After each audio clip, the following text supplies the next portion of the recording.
Olá, olá, olá, olá, muito bom dia, boa tarde, boa noite para você que está escutando agora o nosso podcast, o F5 está começando. Eu me chamo Felipe e faço o que eu digo e faço o que eu faço também, foi Jesus que disse. Bom, fala meu povo, tudo bem com vocês? Eu sou o Makel e eu sou uma cópia do meu pai. Quem nos conhece sabe disso muito bem e eu aproveito para mandar um abraço para ele, seu Expedito. Olá, eu sou a Ariane e eu gosto de jogos de mímica. Competidora toda, competitiva toda essa menina. Fala galera, sou o Rafael, você tá no F5 e eu não consegui copiar nenhuma frase dos outros caras. Gente, prazer estar com vocês. Acho que até hoje eu tenho me permitido ser uma cópia borrada do mimeógrafo dele. Eita, boa. Bom, Boa. Ei, essa daí, ela comprou cara essa frase. Suzana devia ter dito antes de mim. Hoje o papo é sobre discipulado e sobre sua importância na caminhada cristã. E a gente vai começar a conversar sobre isso depois da musiquinha.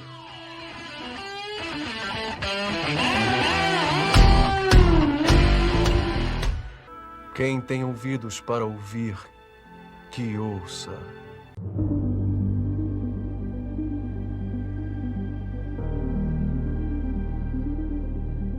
Então, o ser humano, ele tem no DNA essa necessidade relacional, de manter contatos sociais mesmo. E eu acho que seria interessante a gente começar pensando nesse aspecto. Por que é importante as pessoas terem relacionamentos na vida? Cara, a vida é se relacionar, né? Nos relacionamentos, a gente aprende, cresce e, na verdade, a gente se descobre, se constitui como pessoa nas relações, né? Uma criança aí, Rafael, que é pai, pode dizer isso muito bem.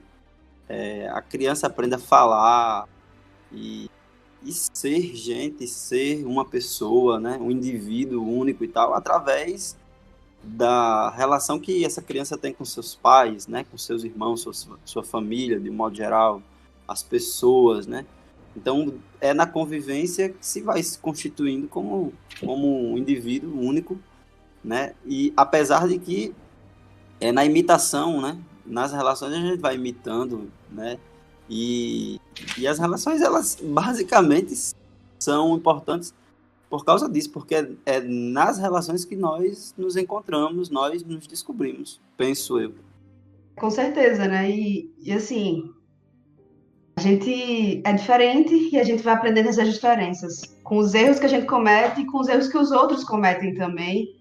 E um vai aprender com o outro. Acho que sempre foi assim. E para mim é importante porque assim, você erra também com animais, por exemplo, mas é difícil um animal olhar para você e falar assim, você errou.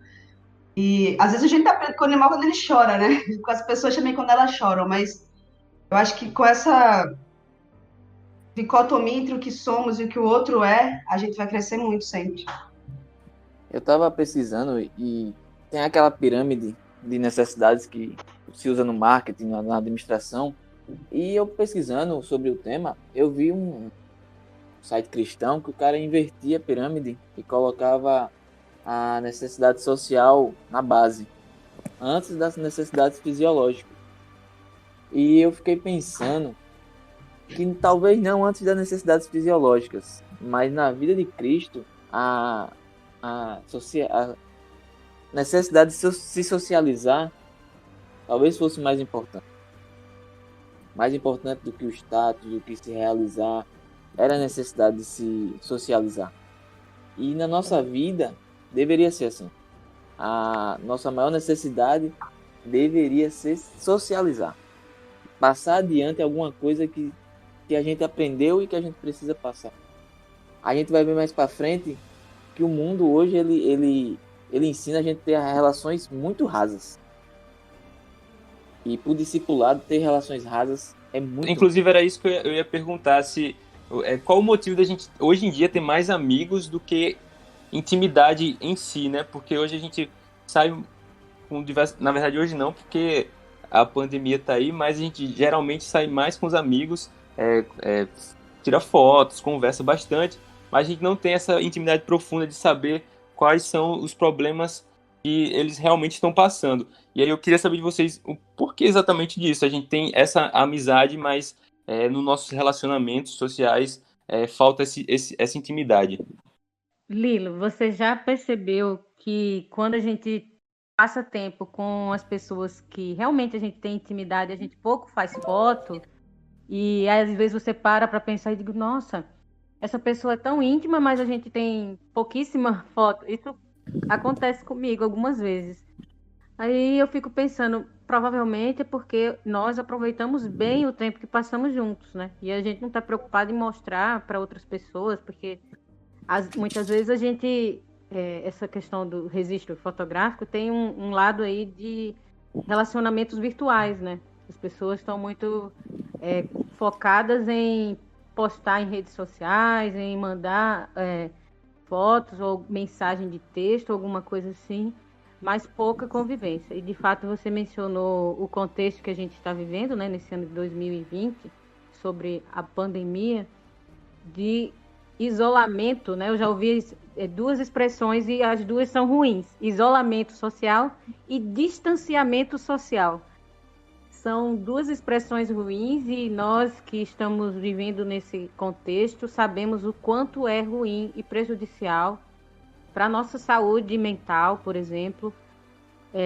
Porque quando nós já mencionamos, né, nós somos seres sociais, né? Nós precisamos disso, dos relacionamentos. E também a gente só conhece mesmo as pessoas pela convivência. A gente não conhece por dizer que, olha, essa aqui é tal pessoa, prazer, né? A gente diz, eu conheci uma pessoa. Não, a gente conhece a pessoa, de fato, pela convivência. E do mesmo modo, se a gente quer fazer conhecer a nós mesmos e fazer conhecer aquele a quem nós servimos, que é Jesus Cristo, de fato, precisamos levar essa experiência de convivência com as outras pessoas. Qual motivo temos mais amigos e menos intimidade? Eu acho que isso está muito ligado também à cultura de convivência que a gente cria. Se nós, assim, estamos perto de alguma forma e um está competindo com o outro, um está vendo, isso não só nos jovens, a gente vê nos jovens que a gente pensa muito, o jovem está atrás de sua profissão, de sua casa, de sua independência financeira, a gente pensa que às vezes os jovens começam a competir, mas os mais adultos também, os mais experientes também, quantos netos você tem? Quantos netos eu tenho? O que o seu filho faz? O que o meu filho faz?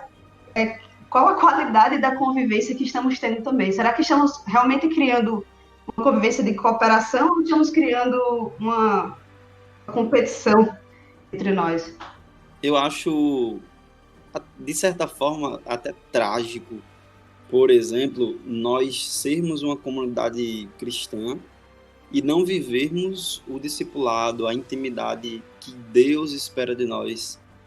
Eu acho que a gente perde muita oportunidade, infelizmente, assim, falando dentro do nosso contexto, né, da igreja, como uma comunidade que se reúne, né, para cultuar, e principalmente em pequenos grupos, né, ou células, ou grupos de crescimento, como você queira chamar. Eu acho trágico que a gente entenda isso, que Deus espera de nós, que sejamos íntimos uns dos outros, e essa expressão uns dos outros aparece dezenas de vezes nas cartas de Paulo, por exemplo: amar uns aos outros, perdoar uns aos outros, confessar os pecados uns aos outros, cuidar uns dos outros, levar as cargas uns dos outros, enfim, uma infinidade de uns dos outros, e a gente simplesmente não vive isso. A gente tem a oportunidade de fazer isso porque a gente frequenta o mesmo pequeno grupo, a gente frequenta a mesma igreja, mas a gente não se abre, a gente não confia, a gente não divide nossos problemas. Então, talvez trágico parecesse forte demais, mas, na minha opinião, é isso mesmo, sabe? A gente ter essa oportunidade de viver tudo isso e simplesmente a gente não viver. Uma coisa para pensar, né? Será que o ambiente que estamos criando, ele é de julgamento ou permite que alguém realmente derrame o que é diante de nós e que a gente também faça isso? Porque quando a gente faz isso, a gente Quando a gente coloca as nossas dificuldades, defeitos, imperfeições para o outro vai ter também a liberdade de fazer isso para a gente. Então, que a gente tome a iniciativa quanto a isso. Eu tava pensando aqui, o mal que faz esses relacionamentos rasos pro discipulado. E eu acho que Suzana tocou no ponto. Quando a gente não tem a intimidade, a gente acaba não se dividindo. Porque, como o Marco falou, a Bíblia é comunitária. No Pai Nosso é perdoar os nossos pecados. Só que até hoje a gente está perdoando o meu pecado. Porque eu não sei o pecado do amiguinho. Porque a gente não está se envolvendo. Agora, quando você se envolve, a gente tem que deixar isso claro, é se envolver no bônus e se envolver no ônus. É você saber que você leva bônus e ônus para a vida de outra pessoa e que essa pessoa vai trazer para a sua vida também ônus e bônus. Mas nesse envolvimento que Tiago fala, nós devemos nos envolver e confessar os pecados uns aos outros, existe cura. É interessante que a gente pense no texto que a gente escolheu como base, né? Que é uma ordem expressa de Jesus para fazer discípulos, né? E interessante que algumas pessoas não entendem bem esse texto, né? As pessoas entendem que Jesus está mandando ir para batizar todo mundo, né? Vão por todo mundo e batizem todo mundo. Mas, na verdade, a ordem é para fazer discípulo, né? O batismo é um resultado, uma consequência desse discipulado. Boa. E esse discipulado nada mais é que gastar tempo com as pessoas. É investir nas pessoas. E, para isso, vai demandar um custo, né? Que é de tempo, que muitas vezes é em dinheiro, energia. Como o Rafael falou aí, tem o bônus e tem o ônus, né? Conviver com as pessoas, compartilhar a vida com elas, é compartilhar seus problemas, seus defeitos e pecados também. Então, para pensar, se você pedir para Deus uma pessoa para você ajudar, Senhor, por favor, coloca alguém na minha vida, eu quero ser ativo na tua obra, eu quero ajudar alguém. Você acha que Deus vai mandar uma pessoa que não precisa de ajuda, que é perfeita? Ou você acha que Deus vai colocar alguém na sua vida que realmente precisa de você, você precisa dessa pessoa? Até porque, Rafael, uma pessoa aparentemente perfeita pode ter dentro dela diversas dificuldades que a gente não conhecia, né? E o que é aparentemente perfeito para nós, e o que Cristo está falando aqui, muitas vezes a gente acha que batizando e ensinando é um negócio exterior. O exterior é o que os fariseus fariam. O que Cristo está falando aqui é um novo nascimento, o que Cristo está falando aqui é uma nova constituição. Não é uma cópia simplesmente de superfície. É uma nova essência da pessoa. Com o batismo, com essa vida com ele, é isso que ele quer dar. E quando a gente vê aqui no verso que Michael falou, ensinando-os, né, vão lá, façam discípulos, batizando-os e ensinando-os, a gente acha às vezes que ensinando-os é simplesmente falar o que eles devem fazer. O que Cristo ensinou no caminho, dormindo com eles, comendo com eles, convivendo com eles e os conhecendo, né? E é nesse caminho que a gente tem esse convite para ensinar. Convivendo com a pessoa, conhecendo a pessoa. Tem um autor chamado John Eldredge, que ele tem um texto dele, num capítulo, que ele fala que um soldado quer invadir uma casa, só que ele diz que não sabe invadir a casa. Até que o líder dele chega e diz assim, você não sabe invadir a casa? Ele diz, não, eu vou invadir a casa para você ver. Ele vai, invade a casa, volta, aí diz assim, você aprendeu a invadir uma casa? Você aprendi. Então pronto, você vai lá e invade. O que é que o cara quer dizer?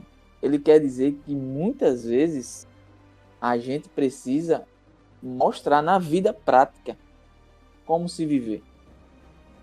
E isso você não ensina à distância, você não ensina uma vez por semana se encontrando na igreja. Como é que um jovem que está passando por problemas no casamento, ele vai aprender como lidar?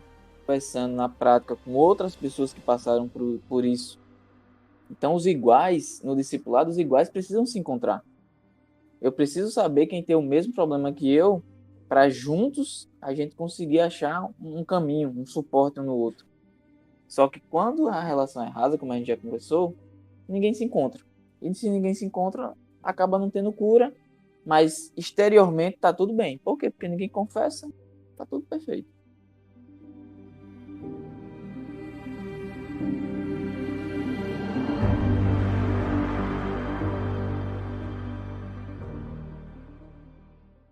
Quem tem ouvidos para ouvir, que ouça.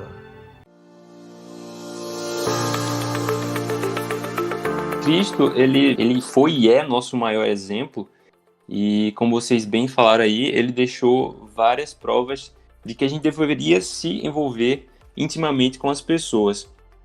E aí, já entrando agora nesse tema propriamente dito de discipulado e relacionamento íntimo, existe um custo nisso aí, certo?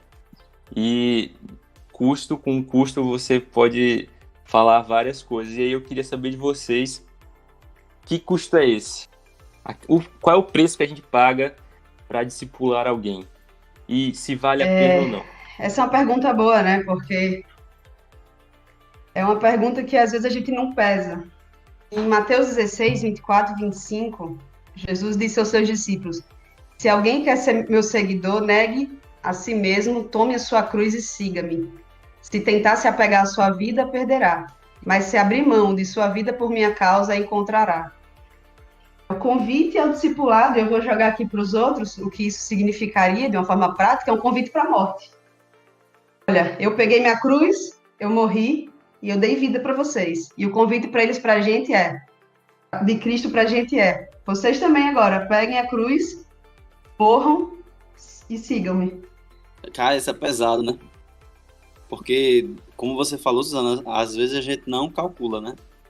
Tanto a gente está falando aqui de um discipulado em que nós somos os discípulos de Cristo e a gente decide segui-lo e pagar o preço de ser seu seguidor.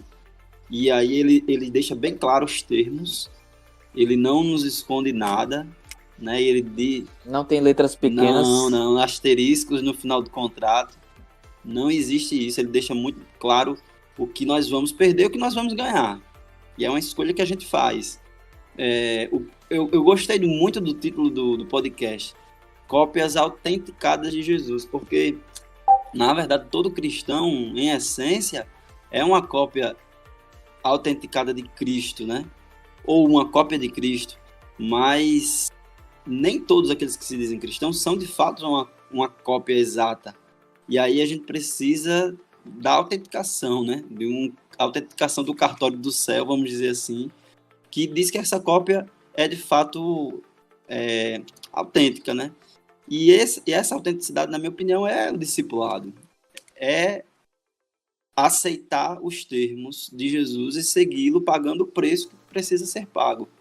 De amar incondicionalmente, de perdoar, de morrer para o seu próprio eu e para suas próprias vontades e desejos.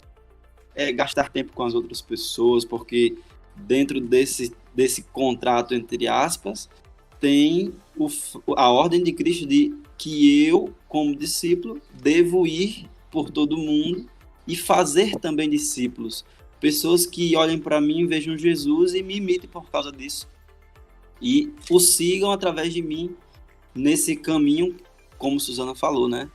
Comendo junto, indo para academia juntos, fazendo trabalho da faculdade, no dia a dia, num processo diário, normal da vida, fazendo discípulos no caminho. Então, o custo é alto, mas somente as cópias autênticas de Jesus é que aceitam. Eu tenho o Office aqui no meu computador e antes ele não era... Vai confessar um pecado? Só tô esperando ele falar. Com certeza. E não era original. E teve uma hora que o bicho bugou. Ele disse que não deixava mais eu editar, não deixava mais eu escrever. E eu parei para pensar que todo cristão que não é uma cópia autenticada de Cristo, uma hora vai bugar. Ou quando ele entender o quanto custa, ou quando ele não quiser mais. É custoso. Você ser discípulo de Cristo, ele não é assim. O Bonhoeffer já escrevia muito sobre discipulado, sobre o custo. E a gente desperdiça não, a gente investe tempo, dinheiro, recursos, a gente sacrifica um pouco da família às vezes para servir ao próximo, mas isso dá frutos espirituais para a gente.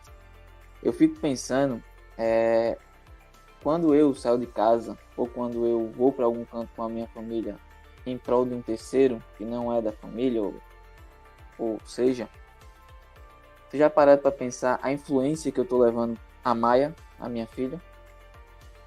O quanto que ela vai crescer, o quanto que ela crescendo, vendo o pai missionário, servindo ao próximo sem interesse, o quanto isso vai fazer dela uma cópia de Cristo. E isso eu tive muito pouco na minha vida, enquanto criança. E eu penso que para minha filha, eu tenho que levar isso todos os dias. Então, o benefício de servir, ele é custoso.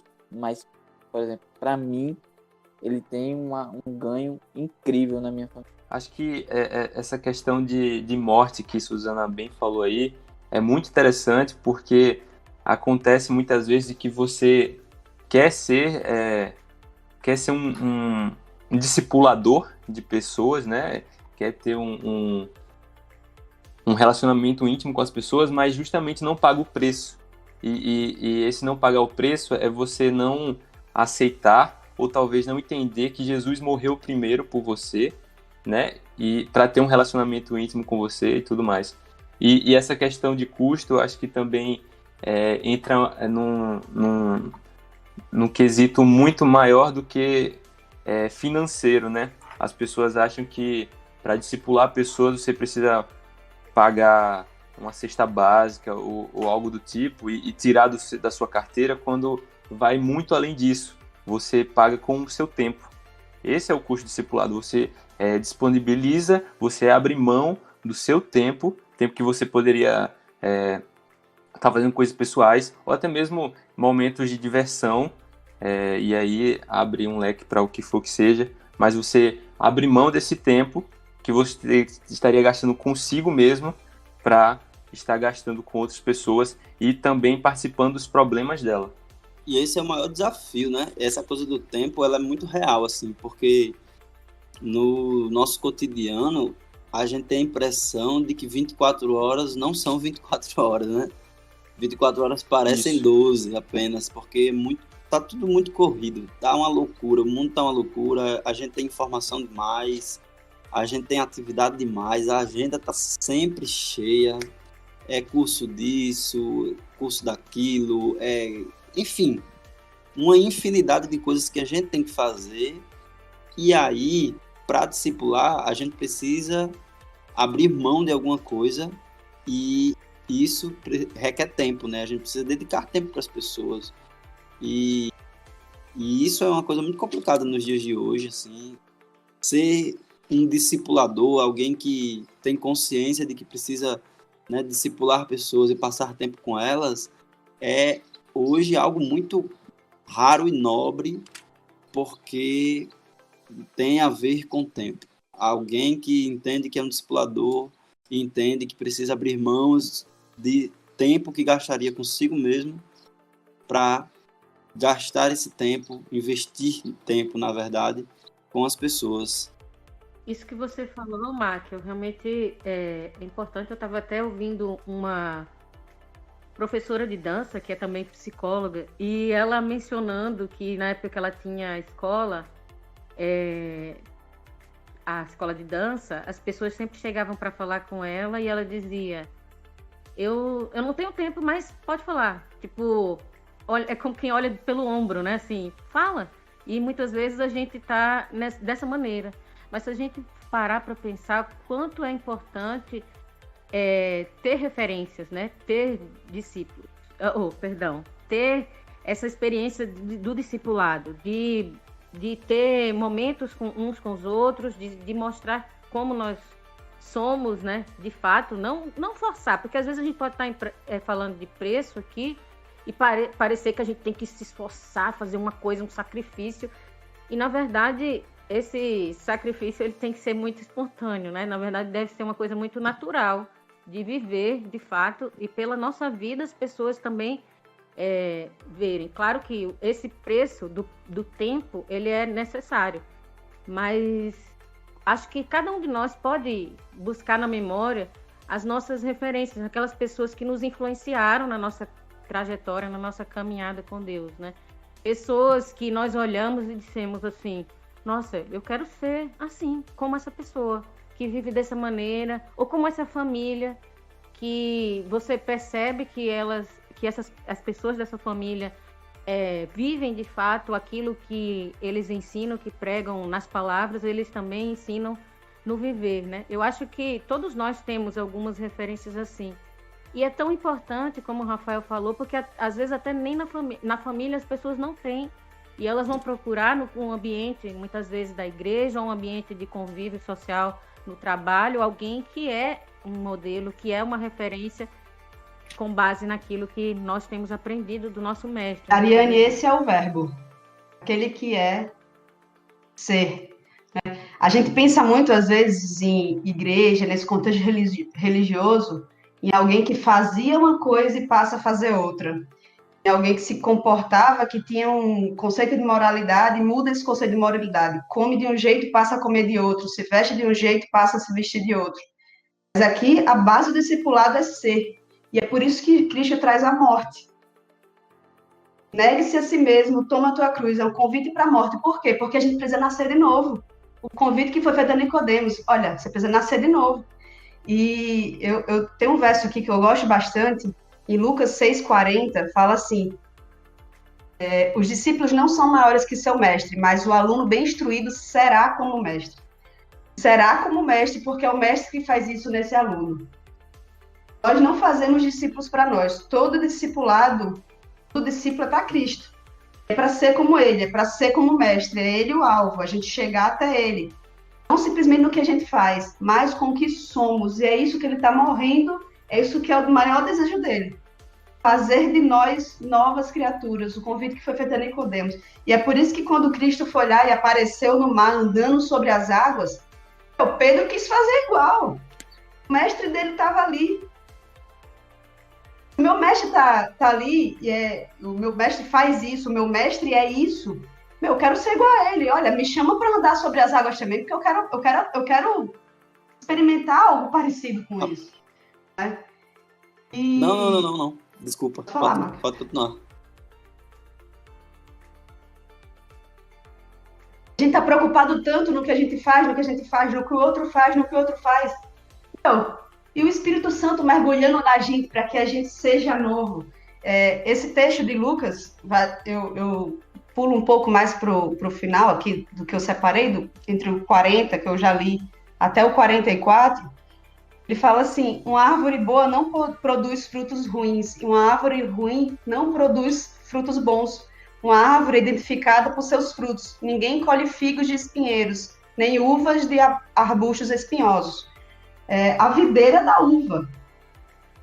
É isso que é o convite de Cristo. Olha, eu vou fazer de você uma nova criatura. E uma nova criatura, ser nova criatura vai fazer você fazer o que eu faço. Porque a sua constituição mudou. Coisa linda do Evangelho.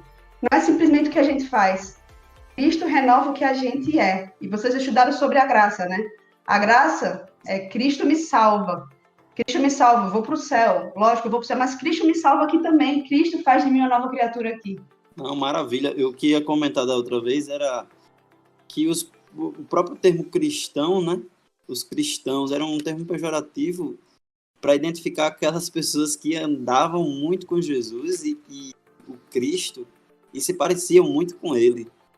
Então eram facilmente identificáveis ou identificados porque andavam muito com Cristo, estavam muito perto dele, então reproduziam as mesmas coisas e as pessoas apontavam nas ruas, né? Olha ali o cristão, como se fosse pejorativo, né? Mas é incrível essa coisa que você falou também, que eu concordo plenamente. O discipulado nasce desse sentimento de graça, né? De entender que foi salvo e de que agora eu sou um seguidor do mestre e ele implanta em mim o desejo, né, de fazer algo pelos outros, de investir nas pessoas, de entrar num processo de discipulado, de fazer expandir o reino de Deus. Esse desejo, essa vontade que eu tenho, não vem de mim, vem dele. E é muito legal dizer isso, porque de repente se tem alguém que está ouvindo a gente e se identifica como alguém que não tem feito isso, que não está passando por esse processo, que não está vivendo isso no seu dia a dia, poxa, aproveita essa oportunidade, não perde tempo, busca Deus e pede para Ele implantar em você isso. Diz sinceramente o quanto você deseja ser alguém, né, um discipulador, uma pessoa que dedica tempo, investe nas pessoas, assim como Cristo fez e faz com você, faz comigo.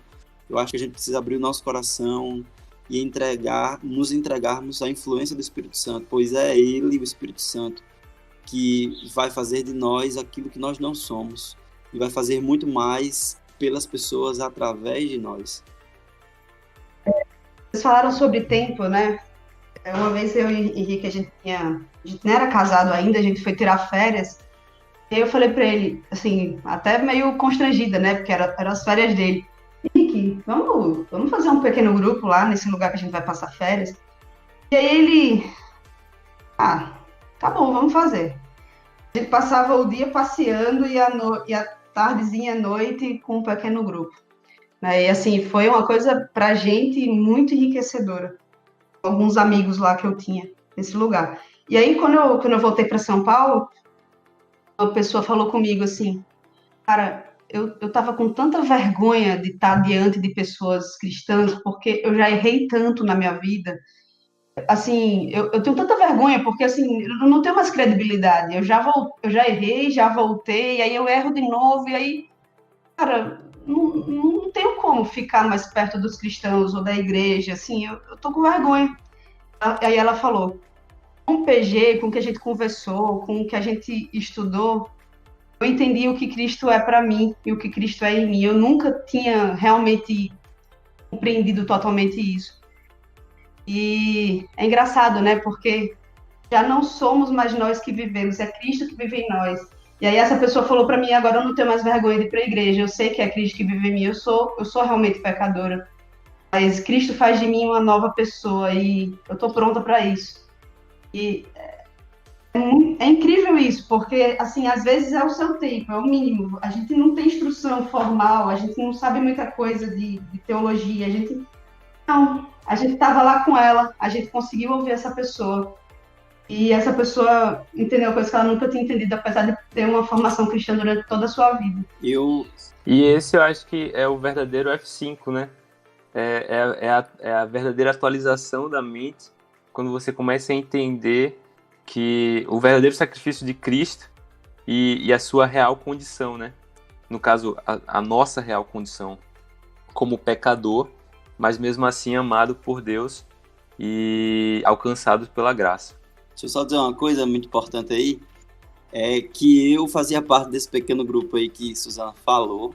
Eu fui um dos convidados dela aí para estragar as férias de Henrique e fiquei muito feliz, assim. Eu acredito que eu tenho entendido melhor essa coisa do discipulado depois de SPG, de tudo que aconteceu nesses poucos dias que a gente viveu no pequeno grupo e depois também num processo de imersão que houve. E foi depois desse PG, desses dias, que eu entendi e comecei a colocar isso em prática na minha vida, e isso fez e faz toda a diferença hoje. Hoje, há 4 anos, eu tenho prazer de dizer que discipulo adolescentes aqui na nossa igreja e temos visto muitos bons resultados através disso, sim, e eu tenho certeza que teremos uma geração de jovens que entenderam um pouquinho disso através desse desprendimento aí que a gente precisa ter, né, na nossa vida, quando a gente entende o que Cristo fez por nós e o que nós desejamos fazer por Ele quando nós nos colocamos em suas mãos. Obrigado, Suzana. Então eu preciso falar... Já que a gente tá confessando, deixa eu confessar também o negócio. Foi nesse PG de Suzana também, que foi uma bênção para mim também, que me foi indicado um livro, foi Evangelho e Maltrapilho, eu recomendo para todo mundo. E eu tenho certeza absoluta que esse livro salvou a minha vida. Eu muitas noites não dormia, porque tinha pecado e achava que ia me perder. E quando eu li esse livro que eu entendi a graça, eu sei que está lá na Bíblia escrito, mas alguma hora a ficha cai e a minha vida mudou. Mudou 180 graus. E eu recomendo a todo mundo que lê o livro, que entenda a graça de Cristo, que todos nós somos pecadores e todos nós precisamos, pela graça de Cristo, fazer isso. Não, então, como estava todo mundo falando, eu preciso falar também, porque, no caso, depois que Michael e Rafael saiu desse PG de Suzana, eles abriram um, e aí eu que fui a vítima, né? Na verdade, não, eu fui o convidado, e eu sou muito grato também, porque naquela época muitas coisas não faziam sentido na minha cabeça, era o ápice da juventude, e estava muito confuso, e foi depois de algumas reuniões que eu realmente entendi o que era a graça e como ela se aplica a mim. Então eu sou grato a Rafael e a Michael por terem aberto, e agora a Suzana, que foi a precursora disso tudo. E eu acho que isso é uma forma bem prática de tudo isso que a gente está falando, né? Da questão do próprio discipulado. E isso é muito bonito também como se refletiu, né? Michael aí fazendo um trabalho maravilhoso com os adolescentes na igreja. Rafael também continuando discipulando pessoas. E eu acho que isso é lindo. Isso é o que Jesus nos deixou, e isso está, na verdade, também totalmente ligado com o quesito de missão e propósito, né? Para você ver como a mente da pessoa muda, antes a gente tinha o costume de ir para a igreja que a gente se sentia bem. Aqui na nossa casa, quando vai se aproximando do final de ano, a gente ora dizendo: Senhor, em qual igreja, em qual serviço o Senhor quer que a gente vá? A gente está à disposição. Pode ser um lugar que a gente não se sente confortável. Pode ser em uma outra igreja que a gente não conheça ninguém. Contanto que a gente seja útil para alguém, para a tua obra. Então é esse morrer. É você, às vezes, sair da sua zona de conforto. É você se colocar à disposição do Espírito para ele levar para você para onde ele quiser. E para ele colocar você em contato com quem ele quiser. Então, só experimentando para saber quanto é bom viver guiado pelo Espírito. Rafael, é uma entrega completa, né? Não é o dízimo, não é 10% do meu dinheiro, 10% do meu tempo, 10% dos meus planos. Não, é uma entrega completa a Deus de tudo que eu tenho, de tudo que eu sou, do tempo que eu tenho, dos planos que eu faço, assim. É o que você falou: Deus, para onde você quer que eu vá? Eu estou na videira, eu permaneço na videira. E, gente, se você é pecador, se você acha assim, o pior pecador, aquele que as igrejas evangélicas, o pecado que as igrejas evangélicas mais condenam, o convite a você é o mesmo convite que Deus faz a mim: permanecer na videira. E esse Jesus produz o fruto. Eu permanecendo nele, eu vou produzir o fruto necessariamente. E o fruto não vai ser um fruto meu. Ao contrário do que os fariseus impunham para as pessoas de sua época, que era se comportar de certas formas, o convite de Cristo é: venha, seja como eu, permaneça em mim. O fruto vai vir naturalmente. É um processo absurdo e lindo. Porque, assim, alguns de vocês que estão vindo já me conheceram antes. E eu tenho certeza de que em Cristo, graças a Deus, muitas coisas eu já sou nova, apesar, como eu falei no início, e quem é mais jovem procure no Google. Eu sou talvez uma cópia borrada de mimeógrafo, mas assim, ainda assim Cristo está fazendo de mim uma cópia dele, e esse processo é um processo que me torna cada vez mais humilde, porque eu entendo o que eu sou, e eu entendo todos os dias o que ele faz em mim. Amém. Certo. E a gente já falou um pouco sobre isso, mas acho que para terminar a gente pode se aprofundar, e aí já deixa umas dicas para o pessoal de casa que está escutando a gente. Como nossa intimidade com Cristo influencia nossa intimidade com o próximo? Isso está diretamente ligado? Na minha opinião, totalmente. Totalmente. Porque a nossa relação com o próximo, ela só acontece, pelo menos uma relação saudável de discipulado, né? Nós estamos pensando nessa perspectiva, ela só acontece depois que eu tenho a minha relação com Deus, e essa relação com Deus gera esse desejo e esse amor pelo outro, por fazer algo pelo outro, entendeu? Eu não tenho desejo de ser íntimo das pessoas e dividir a vida delas comigo e a minha com elas, se o Cristo não me motivar a isso. E para que Cristo me motive, eu preciso passar tempo com Ele. Eu preciso abrir a minha vida para Ele e descobrir quem Ele é e aprender a amá-lo. Então, nesse processo, eu vou para uma outra esfera, um outro nível de relacionamento que Ele espera de mim, que é o relacionamento com as pessoas, né? Os teólogos falam de relacionamento vertical e horizontal, só para, né, entender que, de fato, primeiro eu preciso me aproximar de Deus e ter uma relação íntima, pessoal com Ele, e isso naturalmente produz em mim o desejo e a necessidade de fazer pelo outro, de discipular outras pessoas, de expandir o reino de Deus, de fazer o nome de Deus conhecido e apresentar graça às pessoas sem esperança, enfim. Então, certamente, nossa relação com Deus diz muito, se mostra, se revela muito nas nossas relações com as pessoas, sim. É um se encher e um se derramar diário. Bom, Você se enche de Cristo, você se derrama diariamente às pessoas. E se o jovem está perguntando como faz, onde faz, onde não tem. É onde você estiver. O reino de Deus é onde você estiver. Pizzaria, no futebol, onde você estiver, ali é o reino de Deus. E ali você precisa se derramar. E se encher de Cristo todos os dias, porque como você falou, está ligado à videira para poder viver.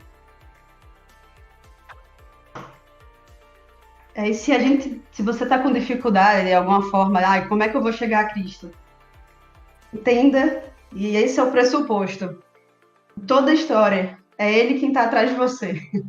No Antigo Testamento, Cristo queria habitar no meio do povo, e aí a gente vê a história do santuário, e a gente vê tudo o que Deus fez ali com o povo de Israel. E aí no Novo Testamento a gente vê, nós somos o santuário, olha, você é santuário de Deus, Cristo quer habitar em você. A gente só pode amar porque Ele nos amou primeiro, porque Ele nos chamou primeiro e porque Ele tomou essa iniciativa. E assim, olha, Cristo tomou iniciativa, não é difícil mais. Perceba isso. Agora, quando você tiver, como o Rafael falou, é só chegar a Ele também. É isso. Nós somos gratos a você, Suzana. Muito obrigado por ter participado. Não só por ter participado, mas somos gratos com certeza pela sua vida. Você é uma bênção na vida de outras pessoas e na nossa também. Já fica aqui aberto o convite para uma próxima conversa. E aí, por favor, ora com a gente para a gente terminar hoje. Muito obrigada a todos vocês. Eu sou muito feliz porque eu admiro demais vocês todos, o que vocês têm feito aí. Agradeço muito a Deus e à igreja que vocês frequentam, porque também mudou a minha vida.